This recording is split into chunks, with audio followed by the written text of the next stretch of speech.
Hi everybody, welcome back to the channel. So a short introduction to this video today. So this video is all about ND circle polarizing filters for the DJI Mini 2 and the Mavic Mini. So the kit I'm using today is by Freewell gear. Okay, this is what I have in my Mini 2 bag, and this is what I use on the channel.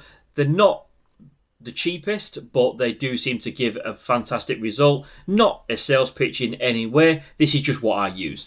Okay, so just to show you what's in the box, we've got a nice presented case. We've got a combination of circle polarizer, ND circle polarizers, and then just ND filters on their own. There you go, as you can see there. So that's a nice little case and it fits in your Mini 2 bag perfectly. But like I said, nothing too heavy in this video, just a quick demonstration of the lack of reflections you get from a polarizer and the ND filter properties as well, and how and why we use them. So hopefully you find this useful.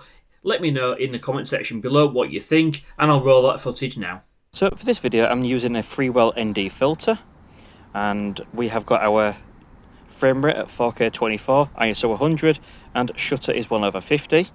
The freewell filter I'm using is the circle polarizing ND64 because it is a super bright day, as you can see on screen. So let's go ahead, start our camera. We're just going to take off, and let's see if I can get this car going. Let's show motion blur then. Let's show motion blur. There we go. Right. Wanted to demonstrate motion blur and actually why we use ND filters. So let's get some height then. As you can see, even with a 64, you know, we're still quite bright. And let's take a nice little cinematic flight on the river.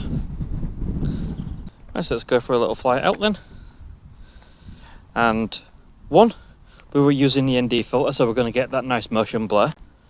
Two, we've got the CPL, so that's going to reduce a lot of the glare from the water. Don't want to go too fast, let's take it nice and smooth.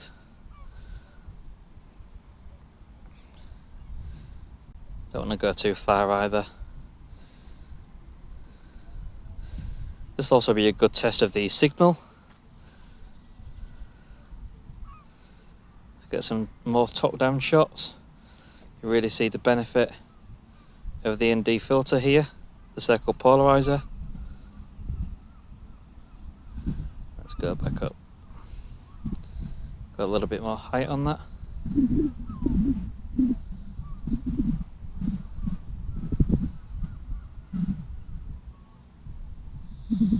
There you go, that'll do. Like I said, nothing major, just a nice little flight on the river. Somebody walking there.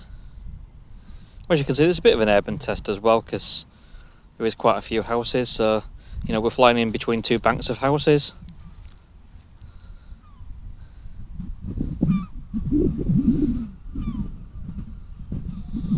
that CPL just allows you to select that right shutter speed to get the right amount of motion blur that your eyes are accustomed to.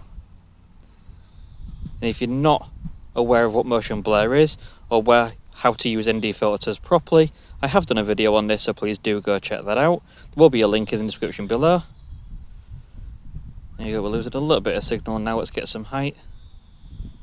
There we go, just a little bit more height, just cleared us of that.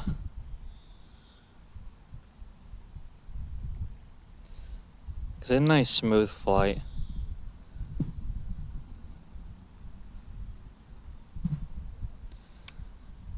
I've been dazzled a little bit by the screen, by the sun shining on my screen. I could do with a screen hood, a hood for my phone really.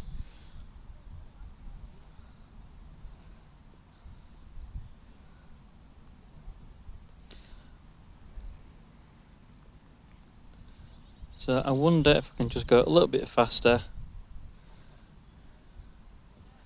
There you go. So let's just look at these cars and to demonstrate motion blur. So what I'll do is I'll quickly pause. Hopefully I'm close enough. And you should be able to see a little bit of blur from the cars. And that is because we've got our shutter speed set at double our frame rate. the ND filter that we're using has allowed us to do that. If we wasn't using an ND filter, we'd have absolutely no chance. You can see, look, you see the difference that polarizing filters making on the water. So much less reflection and a much more natural colour. I properly love CPL filters. I think they do a fantastic job for footage. If you do want to get yourself one, just pop in the description for the video and there is a link where you can buy a set for yourself. Little bird on the screen there, probably giving me a bit of a warning. So what do you make of that? Nice little cinematic flight of the river. I could continue on, I suppose, and finish it off over here. So what I'll do is I'll quickly just fly over here, and just to demonstrate motion blur. Obviously don't want to fly into the bridge. Some people walk in there, so let's move away from them, even though technically I don't have to. I like to be responsible. Right, so what we're going to do is let's just record for a few minutes there.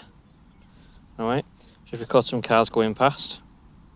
And then what we'll do is we'll keep stopping at a few little moments, and you can see you get that correct cinematic motion blur. And just to explain again, if you haven't seen my ND filter video, please do go check that out.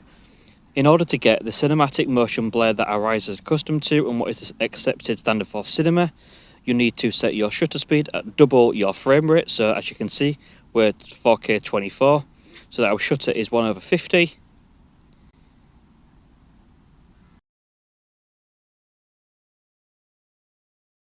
If we did that without an ND filter on, we would just be simply way too bright and everything would be overexposed.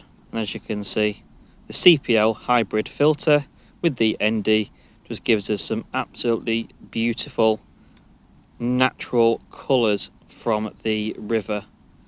What I'm going to do, just for a little demonstration, is I'm just going to quickly take the ND filter off, because obviously you know, it's quite dark in here. There you go, look what happens. There you go.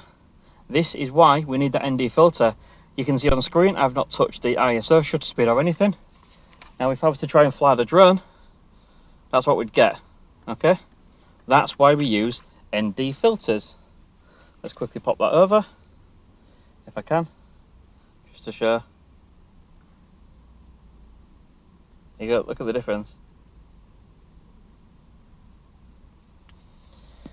That's what ND filters do, guys. So thank you very much for watching. Don't forget to give it a big thumbs up and a big like if you did enjoy it. Subscribe if you haven't already. See you again soon.